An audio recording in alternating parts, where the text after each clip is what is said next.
Welcome back to Universe. I'm Andrew, and today I'm playing Apothecaria Solo Potion Making RPG. So this is a game in the solo RPG, obviously, genre. Often, many of them are called journaling games.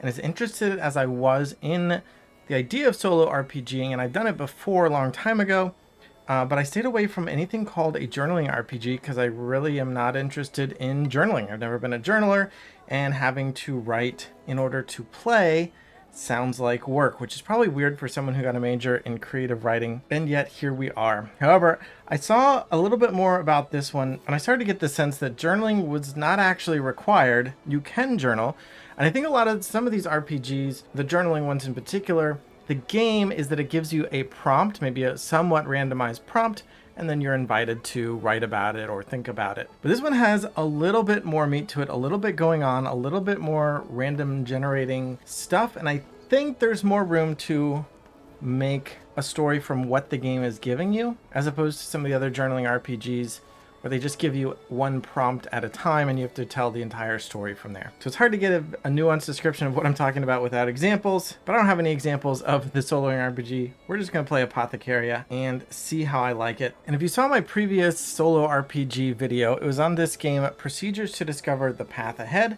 and I played this with the intention of using the place, the map, the story, the setting that I created with this game as I played Apothecaria. And so here is that map that I created, but I'm going to try not to lean on this too much. I'm not going to pull from this too much. I'll probably refer to it sometimes for thematic grounding if you happen to have watched that episode, but at least at the beginning of my Apothecaria playthrough, I want to just play this game, and then if I continue on the playthrough, I'll probably go back and work more in some of that setting and backstory material and try to integrate it with what's going on in here. I just want to give this one a chance to shine and show me what it's got as I am introducing myself to it. So I'll start by reading the introduction here as soon as we open the book. And this is, I bought the PDF, and this is my own printout here. I'll have a link in the description of where you can find a copy. I don't know if there are print ones available, but at the very least, you'll be able to download the PDF. And this is also the printer-friendly version. There are color options. If you're reading this, I'm probably missing or dead. Let's just hope missing. I wish I could be there to explain all this in person, but life takes unexpected paths. Hopefully this journal will be enough to guide you. So first up, welcome to High Rannoch. It's a nice place, even if the people can be a little disaster-prone. You'll be taking my place as village witch, and will be responsible for curing them of whatever injuries or diseases they've managed to pick up. Thankfully, curing folk ain't that hard, mostly just a matter of finding out what's wrong with them and checking what reagents work for that. I don't know how much you've been taught before, so don't be insulted if these instructions seem simple. Well, in fact, these instructions do not seem simple. It took me a lot of dedication and processing power to get through this rulebook because I found it very disjointed and confusing. So warning for anyone who dives in, but hopefully if you watch this, we'll be able to make some sense of it together. Basically, the backstory here is that a witch has gone missing. She had been preparing potions and poultices for the people of a nearby town, and now she's gone and the people need somebody else. My first problem with the whole situation, what prompted me to play that Procedures to Discover the Path Ahead in the first place, is it doesn't give me a lot of setting material to ground you from the beginning. I think as we play, we will learn more about the locations that we're visiting, but the rules don't say where we live relative to some of the other locations. It doesn't say who we are, how we got here, why we were invited here. I know there's a mystery of the missing witch, and there's some hints that we'll learn more about that later, but there's nothing that indicates who my character is, or it doesn't even stop to say, hey, maybe you should take a minute and define something about your character just so you can get grounded. Maybe it's assumed that I would just know to do that, but I don't know to do that. I like for rules to tell me what I'm supposed to do. Nonetheless, I do have a bit of a sense of my character from that previous game session, so I'm going to work with that for now internally. And I know I'm complaining a lot, but I am actually interested to see how some of its other stuff goes together. So the first thing, as far as I can tell, is that we are going to be coming across a customer. A customer is going to come to us, or maybe we are visiting the nearby village and run across them. Or maybe they send someone to talk to us because they're in such a bad way. Regardless, the first thing that happens, mechanically speaking, as far as I can tell, is we're going to get a customer. Someone who has a problem and needs help. We also start with 5 reputation. Now, if I were actually journaling, I would probably put an initial entry where my character is settling into the new hut, Maybe it takes a few days before someone shows up, but I'm not sure what I'm supposed to be doing. Something like that, getting into character. But I don't have anything to work with, and I don't want to make it up. And also, I'm not going to be journaling anyway. Just be filling in the gaps between the mechanisms to tell a little bit of a story. So let's just roll up our first customer. And a customer in this game is essentially an ailment. So, and because we are a novice, we're going to be presented with novice ailments. There's no thematic reasoning about why no one ever gets sick with more advanced ailments or even the intermediate ailments, and certainly not expert ailments, but perhaps because we're the new witch in town, they just know not to come at us with any of those problems. So I could make up who this customer is first, but I think even the rules recommend come up with the ailment first and then go back and figure out who this person is. And the game's randomizer is a deck of cards. So I'm going to get to use my River and Sown playing cards illustrated by Beth Sobel. They've just been sitting on my shelf up until now. So I've shuffled the deck already, and I'm just going to draw a card and see what ailment this customer is presented with. I got a 10, and there's a beautiful bird illustration there. But the 10 means that our customer is afflicted by a cudgy mouth. It actually has a timer of 6. This is a curse from a bog goblin. This poor soul's mouth reeks like a tavern privy. A single breath of theirs can empty a busy room. And so there are a few mechanical things. So hopefully you can read cudgy mouth there at 10. You can see it is a curse and an infection. Both of those have stars. Timer 6. And at the bottom it says, the consequences, they go to the village doctor instead, and I lose a reputation. I've started with 5, which is not nothing, but it's also not a lot. I think it's 11 where I'll reach intermediate. And here I'm going to mark also the forage track and the timer track. Timer is 6. Each affliction represents 1 week of time. We're also starting in the spring, so just as a point of reference. And so that we can get into the story a little bit, start making up somewhat of a setting, let's actually figure out who the customer is. And the rules say that there's no mechanical way to work out who your patient is. We can decide if they're from town, a passer-through, or a monster. If you're feeling a little stuck, you can draw a card. Hearts would be a villager, diamonds would be an adventurer, clubs would be a monster, and spades would be a repeat patient. So that's kind of interesting that you can basically have a 25% chance of a monster coming to you for help. But I think for me, instead, I'm going to pull out Table Fables 2, which contains an NPC generator. This is just a book of random tables. And on this spread here, we've got gender, age, race, social standing, occupation, height, alignment, body type, clothing, attitude, romantic status, and sexuality. I don't know if I'm going to roll for every one of those features. We've also got some notable features, a goal, and a secret. I think for race, I'm going to assume that these are humans, that we're in a human area. Let's start with the social standing of this person. 3 is a commoner. Occupation on a D20. 17 is a mercenary. Let's check their clothing. D6 is the clothing of their trade. So they come in like mercenary attire. This is the first person willing to take a chance on us. And their attitude is friendly. So we're probably initially startled, but they come in with a smile. Let's also do a notable feature. A D12, a 2 is actually a missing appendage, which is another roll. Makes sense that a mercenary would be missing on a 6 an eye. There you go. I'm also going to use my syllable chart to create a name. I talked more about this is a syllable sheet I made, how I use it in the procedures to discover a path ahead video. Basically, I'm going to roll a D100 to get a syllable. 87 is this. On a D6, on a 6 is a single syllable. And there's a single syllable name. Character's name is this. So I will take a few notes. I'll just write that this, the mercenary, has kludgy mouth. Fortunately, I'm recording, so I don't have to take meticulous notes because I can just watch the playback. And because of the consequence and the timer, if I don't successfully cure this within 6 turns, you'll see how that works in a second, I'll suffer the consequence of losing a reputation. So the first thing I need to do is look at the things required to cure it, which is the curse with a star and infection with a star. So I'm noticing all of the tags here require at least 1 star. This one here on drunk requires 2 stars on senses. Now I'm actually not 100% on that yet. Now for free, I can travel to one of 4 locations that I have access to from the start of the game. The double star just means that it needs to be stronger. So I have access to Glimmerwood Grove, Meltwater Lock, Moonbreaker Mountain, and Hero's Hollow, which is a dungeon. And I have access to all this information before I get started actually foraging for the resources, the reagents I will need. Again, Curse and Infection.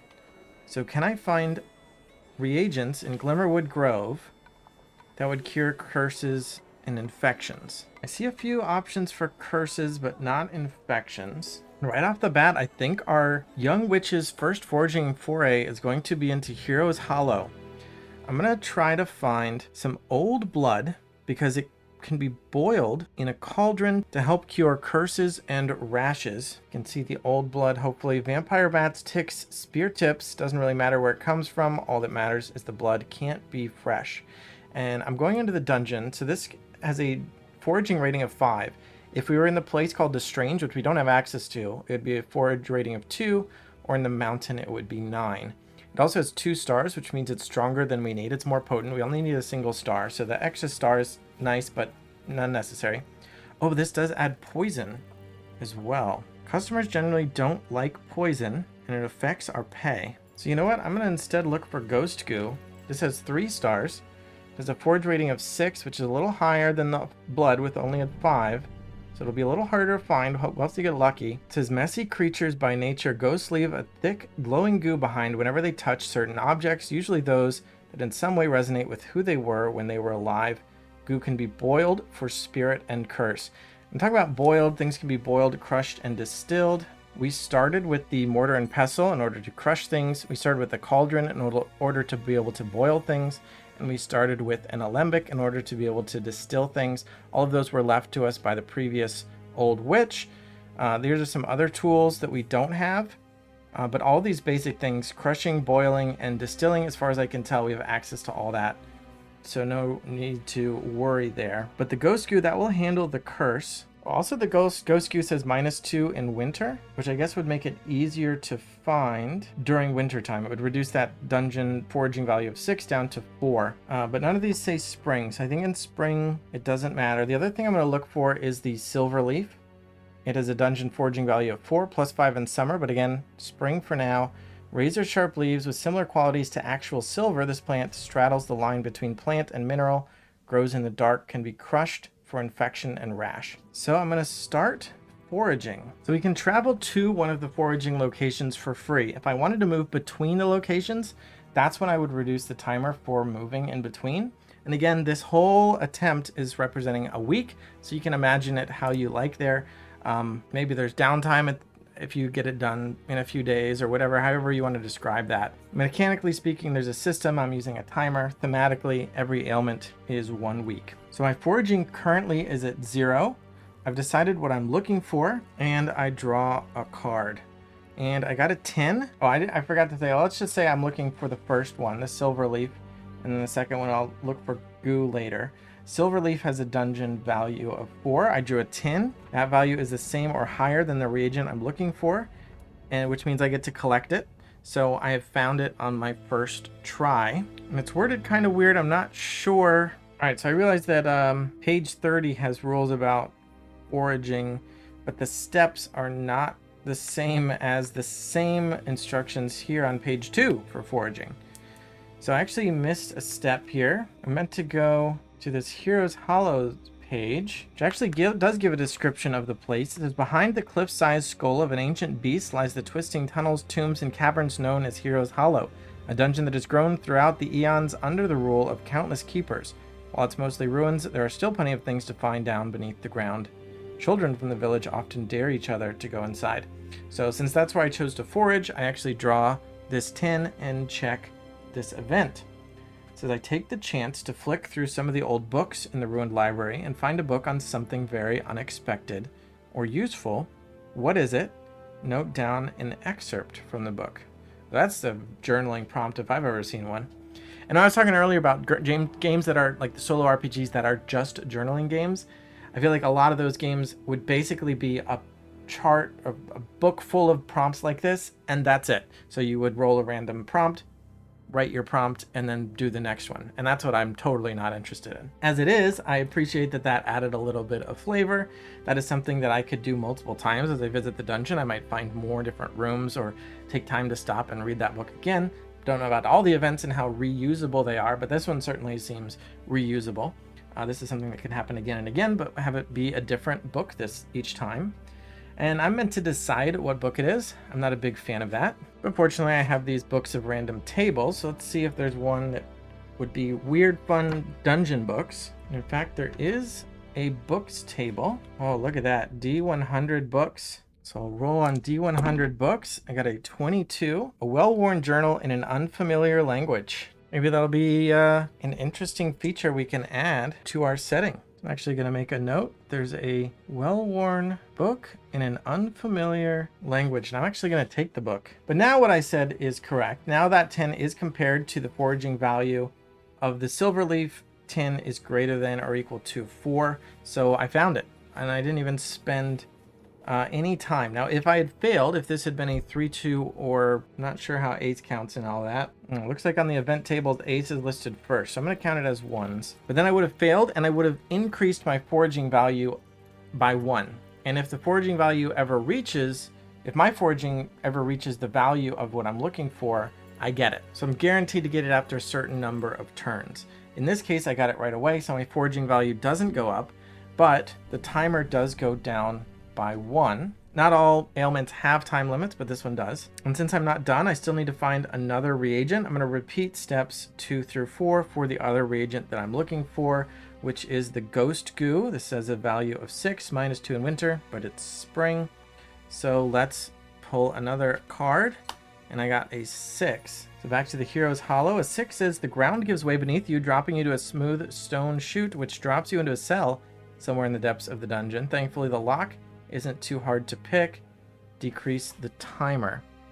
That one is a bit specific to have the exact same thing happen over and over again, but I guess in the future you could just say the ground is weak, you fall through a hole, you slide down, you have to find your way back.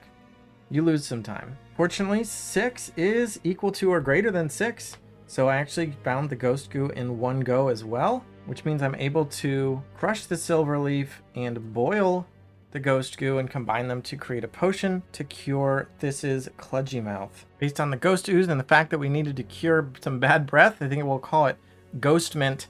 And our first week of being an apothecary has been successful. So our character was just trying to get settled in, still getting the hang of things, when a rough, big, bulky, dangerous, one-eyed looking mercenary showed up, knocked on the door, and with a happy smile greeted us and almost blew us away with his awful, disgusting breath. You could see the look on our face, and he knew, okay. He backed away a few steps out into the woods as he explained his situation, and all of a sudden we had a customer to service. Maybe he, even being a mercenary, we knew what to look for, but maybe we brought him to the dungeon and he was able to show us the way around, which is why we were able to find some of those reagents so quickly. And within a couple days in the dungeon, we were back brewing up the potion, and this happily paid us 20 silver for our services. We made our first bit of money, because that is also how the system works, is when we service customers, they pay us, and we can use that money to buy upgrades and tools so we can have a better experience, easier time foraging, things like that. I haven't read through them all yet. Maybe I should take a look. What can I get for 20 silver? My first paycheck. Absolutely nothing, which is fine. We're still getting the hang of things. Now, I mentioned poison before. If you feed a customer poison, which you can do, they pay you 4 silver less. So you cure their ailment, but their tummy gets a bit grumbly. The more poison you add, the more times you lose 4 silver out of that paycheck. And if that is 5 times, if you get that silver payout down to 0, it's basically just a failure. So now that I've got a little bit of money, a little bit of a good experience, this is on his way, and we can hang out in nature a little bit longer in the cabin, study the witch's book of reagents, and another customer comes by. Let's go ahead and do one more. And then I think for this introduction episode, I would like to find or summon a familiar. But again, let's wait. Let's do one more customer before we get a familiar. So let's roll up or flip up another novice ailment. A king is pollen pox. This is a rash and a cough. Travelers from the cities often find that after spending a day in Glimmerwood Grove, they're suddenly itchy and sneezing. Always allergies. So we just need to make some Sudafed here. Oh, and my timer's reset, and I actually gained 1 reputation, up to 6. And I'll put my money here. So pollen pox does not have a timer, so I just need to look through the reagents list and find something that can help with the rash and the cough, hopefully at 1 location so I don't have to travel. Although I'm not on a timer. There is kind of a default timer of 13, so I guess I can mark that. Hopefully it doesn't come down to that. But if you don't do it within 13 turns, the timer is basically out. There are also rules or ideas of what you can do during some of the downtime that either that you might just imagine your character has in between curing ailments. You can just do other things like go into town. But for now, I'm just going to get into the rhythm. I think our character is still settling in, not really looking to travel out too much except as necessary. So it looks like the dungeon might be just fine again. Silverleaf, the one we already found, we know how to find that. I mean, there are no mechanical bonuses for trying to look for the same thing again, but thematically, our character knows Silverleaf, and that is good for infections and rashes. So we could just go get some more Silverleaf and then look for some Dark Water. So Dark Water is 2 stars. It's a favorite of the demons found in the Strange. Dark Water is a sickly, sweet soda that has some useful medicinal properties, and it adds 3 points of sweet. Sweet is actually the inverse of poison. I think we get paid 12 extra coins if we use it.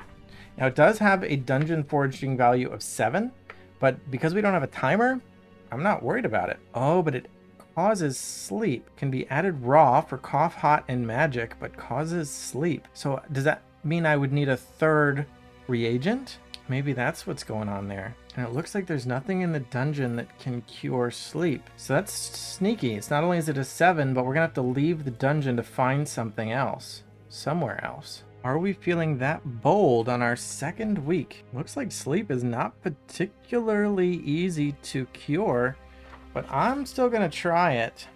I'm gonna start in the dungeon, and then I'm gonna head over to the Meltwater Lock and try to find wigfish. So the interesting thing about wigfish, incredibly vain, the shiny-headed bald tuna creates a wig out of seaweed, and to be perfectly honest, it does an amazing job. Sadly, the wigs are great reagents. So after we take this wigfish's wig, we're gonna have to wait until the next season until the fish has put together a new wig. Basically, it adds plus 10 to the foraging value for the rest of the season after collecting it once. So I'm kind of using the wigfish once here in the spring, but it has a foraging value of only 3. It'll just toss us 1 time to travel there, and hopefully that means it doesn't take us too long to get the dark water to begin with. However, I forgot to generate my NPC. I don't have to, I could skip it, but I had fun with this, the mercenary. So let's see who's got some seasonal allergies. Let's check their clothes first. 5 is decorative. Their body type is heavy set. And social standing, let's see. 6, they're a noble. So this is a noble, heavy set, decorative clothing. All those roles matched up together. Let's roll their attitude. 3 is indifferent. Maybe they're so congested and sneezy that they come down and they just say, oh, I need the usual. And they don't even notice, they can't see past their own tip of their nose, that we're not the same witch that they've presumably been coming to in seasons past. So they've come for their regular scheduled allergy medicine without even noticing. The old witch is gone. I'll say this is a lady just because the previous one was a man. I think I decided that arbitrarily because it was a mercenary and I have unfair gendered expectations about mercenaries. So let's roll up her name on my syllables sheet. It's 4 is al. 4 means I'm going to roll again for a second syllable. 86 is they. And 4, this time I add 1 because I already rolled 1 syllable. It's 5. That still means we roll another again. 35 is have, so all the have. And I rolled a 6 plus the 2 previous is 6 or more, so that's the last syllable. And I'm going to rearrange those syllables a bit. I'm going to name her Thalhava, or maybe Thalhavia. Fancily dressed noble with allergies. And I'm going to start the foraging in the dungeon.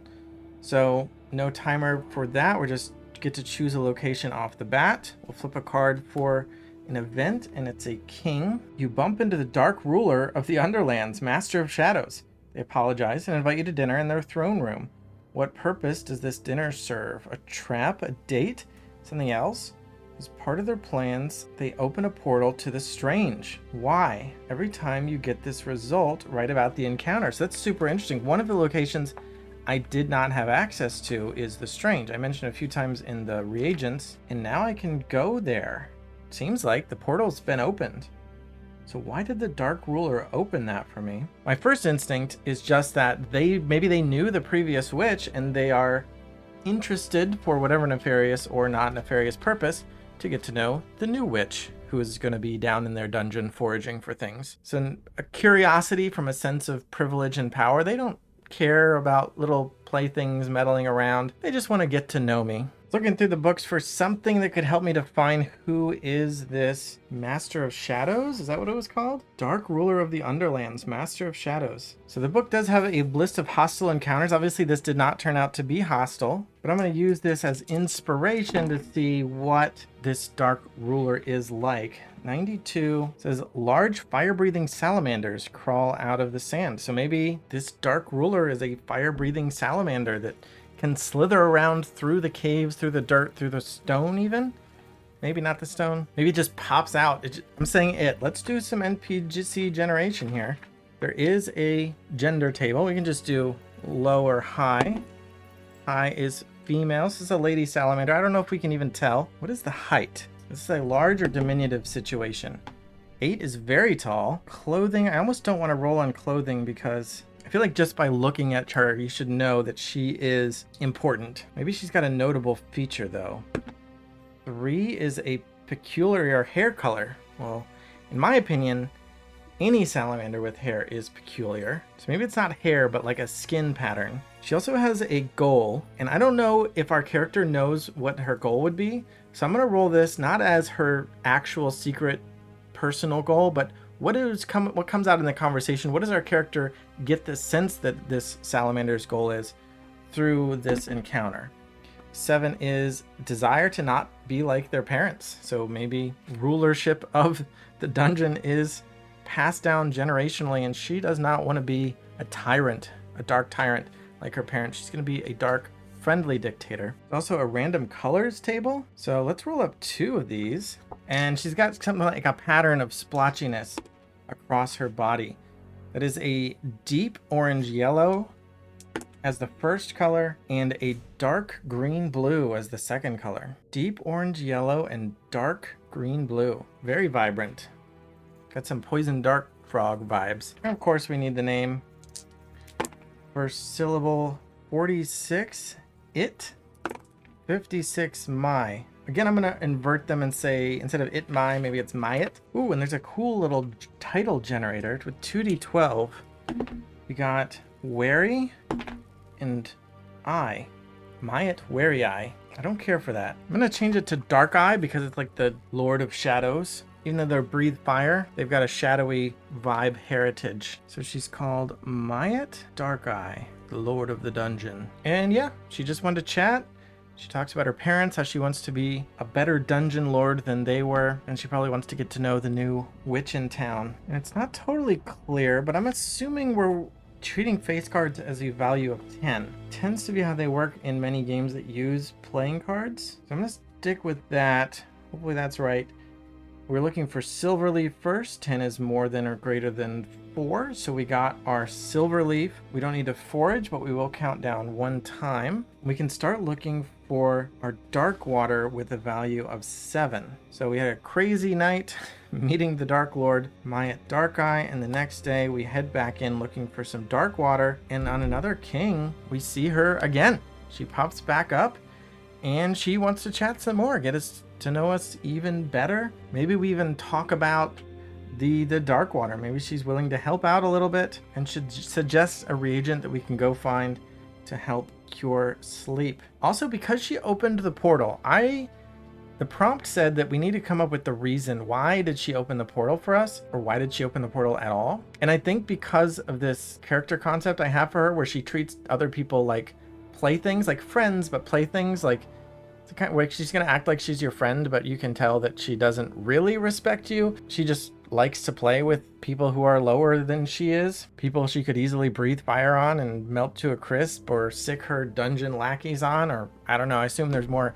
fire breathing salamanders down here, or maybe fire breathing is just the elite royal class. But regardless, she probably opened the portal just to toy with us. Maybe it's a slightly dangerous or weird place and she just wants to see what we'll do. She wants to see if we'll go in, how long it will take us to venture through the portal that she's opened for us. And if we do go through and it's helpful for us, maybe we owe her. Maybe we are now pledging fealty to her in some way, indebted to her for that favor that we didn't even ask for. Maybe she even talked in this second night together. She's like, oh, you haven't gone through the portal yet? Why not? Don't you want to go? And in fact, I wonder if I could search the old witch's book. What is through that portal? Could I find something that cures sleep? Well, regardless, I think I'll stick with my current plan for now. I did get a king, which again, I'm treating as a 10. 10 is more than or equal to 7. So we got the dark water again with just a single time. We got silver leaf and dark water, which is all we need for rash and cough. But because dark water also causes sleep, we need to cause this or cure the sleep. So let's head over for one more time over to the lock, and we're going to search for wigfish, which has a value of 3. Not too bad. 4 means we're gonna get it, assuming our event doesn't mess us up. The meltwater lock is a crystal clear water surrounded by secretive sandy beaches tucked between the rocky outcrops. Several picturesque islands break the surface of the water while vibrant marine life teems below. Not all is idyllic, however, as the loch is home to a fair share of sunken ships and a great beast known as Bazbata. All right. And on a 4, it says, walking along one of the beaches, you trip over some worthless junk half buried in the sand. What is it? And what do you do with it? Well, again, Table of Fables 2 has a loot type. A loot table, which looks promising. We might have to rule out things. It's got to be something we can find as junk on a beach. Let's try it out. D100 roll says a 5 is pocket filler. The item condition is a D4 table, new, used, or poor. 2 or 3 is used, but we're just going to say it's poor. And pocket filler is right here on a D20.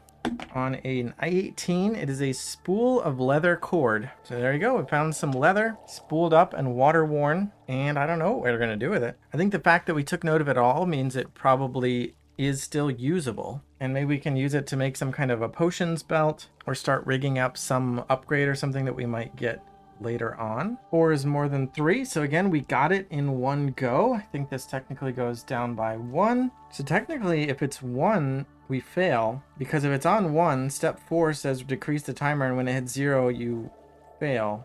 Suffer the consequences. So if you ever get down to 1 and you're still foraging, you've lost. The way this is worded, although that doesn't seem like it's working as intended. So I might change that for myself. So we got the wigfish, cures sleep. It'll be much harder to find for the rest of the season, however, just once during the spring here. Because the dark water is especially sweet, I was going to say call it dark water delight, but really anything could use the dark water reagent would get that sweetness. I wonder if the fishiness of the wigfish affected the flavor from a bald tuna. You know what? I can't think of anything else. We're just going to call it dark water delight. I think Thalhavia is very pleased with the delicious taste, and being a noble, she's happy to pay the extra 12 silver. Instead of the normal 20, we get to add 32 silver to our wallet. Thalhavia's allergies are cured and she can head home. And before we go, let's take a look at finding a familiar. Now, there are a lot of other things going on. As you can see, I've discovered a new location, a new place where I can forage for some of the reagents. There are 4 total of those special locked locations. Got unlocked by a special event, all kinds of different special events that cause interesting things to happen. If you're interested in trying this for yourself and want other things to do. Also, if I pulled a Joker, there are special events. There are also rules. Here's the finale event table. You would start on this first steps, and then there's a spread in between of more events about what happened to the witch, where you get start to find some clues. And then the search page here on 52, gives you options of how long do you want this Apothecaria campaign to take. If you want it to go faster, you can make one of these events happen after every 4 weeks, or you can just do it when you pull a joker, or you can say that if you didn't pull a joker during a whole season, you just get one at the end of that season. There's different options of how you want to do that. If I play through it, I'll probably I like the idea of doing 3 per season, maybe on jokers, kind of squeeze them out at the end. I'm not sure how, but I think I like the pace of 3 per season. I'm not sure how to force that to happen. And then after a year, and then go to the next page. So 3 in the spring will be the first steps. In the summer, it'll be about the witch. In the fall, it'll be the plot thickens. And in the winter, do 3 on the finale. And after 1 year, we'll have found out what happened to the witch, or in a journaling creative way, I suppose, and then the campaign would come to an end. There's also festivals at the end of each season. There's a festival and you get extra prompts of story stuff you want to happen. And then there's the tools and upgrades. So again, we started with mortar and pestle, cauldron, and alembic, but you can get a sickle, wand, I don't know how to say that word, athame, broom, and coracle. I actually can afford the sickle now if I wanted to buy one. Foraging points increased by 2 instead of 1. We actually never got to see foraging go up because I have always found my reagent right away. But if I had flipped a card, let's say it had a value of 5 and I'd flipped the 4, that would mean I didn't find it. The timer would go down by 1 and my foraging would go up by 1. And if that happened a few times in a row and this made its way up to 5, and again, I'm imagining that my foraging requirement on the particular reagent was a 5. When it reaches 5, I've now found it, although I'd be counting down my timer as I went and potentially running out of time. And I guess doing events each time. So the sickle doubles the speed of that foraging process. Or I could save up for a wand, which costs 100, but allows for the collection of certain magic reagents that I couldn't get before. And then there's things like upgrades. Looks like the cheapest one is actually 50. I could get a hive. A well-made hive can provide you with plenty of honey. Just be careful of their stings. Add a point of sweet to 4 potions per season. So for 50 coins, I get to add 1 sweet 4 times per season, which adds up to 12. So over the course of 1 year, that's 48 silver, which is less than the 50 I paid for it. So totally not worth it if you're only going to play for 1 year. So I'll skip that. But that's just an example of other upgrades you can get. Spirit Seal, Travel Stone, Ravenloft. I'm not reading all of these because I kind of don't want to know yet. But let's go ahead and do familiar. So which is familiar is their closest friend, their confidant, and their anchor. A familiar is your tether to the real world while your mind is wandering the realms. A familiar is a privilege and a treasure. And sorry, my familiar got a hole with the quill for a moment there, which reminds me this whole book is written as though it's from the missing witch, which is kind of crazy that she got to write this whole thing before she went missing. Don't know what happened to her that she got to leave this behind. A bit egotistical and self-congratulatory, but what can you expect from a cat? A familiar is, simply put, a part of you. Treat them well and you'll have a friend for life. As a novice witch, you probably don't have a familiar yet, but seeing as you've been thrust into this, I recommend you get one soon. Either find one, as many of us do, adopt one from the shelter, or perform the calling, which I'll detail below. You may choose what form your familiar takes, or you may draw randomly from the choices below. Remember, this is a magical world, so don't be afraid to make your familiar wondrous if you want to. So, well, here I'll read the calling ritual. Head out into nature to whichever locale you feel most comfortable in, and create a circle of stones and flowers. Put your magic into them and sit in the center. In time, you will hear a voice calling you. Answer it and guide your familiar to you. Write about this ritual. And they also provide a special ability. So I guess there are no mechanical rules about this. It says go to the locale you feel most comfortable. This is literally just a writing prompt as far as I can tell. So I'm actually, instead of choosing what type of animal or creature it is, I'm going to see what its ability is and then double back. So let's flip a card, and that's on to roll on this chart here. A 6 says ways. Choose a reagent of value 7 or less. Your familiar has a way of obtaining it whenever you need it. 7 or less. 7 what? Is it the foraging value of 7 or less? The dark water has a value of 7 or less, and that adds 3 points of sweet. I just have to figure out how to deal with the sleep each time, and that's going to be more challenging. But you know what? Let's give it a shot. Let's say my familiar can create dark water. Maybe my familiar found me. Maybe when I was finding the dark water in the cave, it spotted me, and now that I'm performing this calling ritual, it just kind of comes out of the cave and finds me. Because we know that the dungeon has at least one salamander queen or emperor or whatnot, maybe whatever came out of the dungeon is also amphibious. Frog, toad, or newt. And maybe the slime on its skin is dark water. It is sweet to the taste if you were to lick this familiar of mine, but it makes you sleepy. It is sweet and makes you sleepy. So that's my familiar. And I'm gonna say it's got the same coloration as my dark eye. Was it the deep orange and dark green? So I got a poison dart frog looking frog familiar that when you lick it makes you slimy. Could choose newt, but I've always liked frogs. It's still amphibious. My familiar probably doesn't breathe fire. But that is Apothecaria, getting started at least. I am interested to keep going. And now that I have more of a sense of a lot of the locations, I'm not 100% sure of how I might want to try to incorporate this. Again, this being the witch's hut, some forest around, and I defined some of the towns and villages nearby. There's a bog over here, but it doesn't seem to be the same bog as the one we can forage in Apothecaria. It has some distinct differences thematically, so I don't really want to make them be the same bog. So I'll have to think about that, and we'll see. Again, link in the description of where you can check out the game for yourself. Thanks for watching, thanks for subscribing, and bye.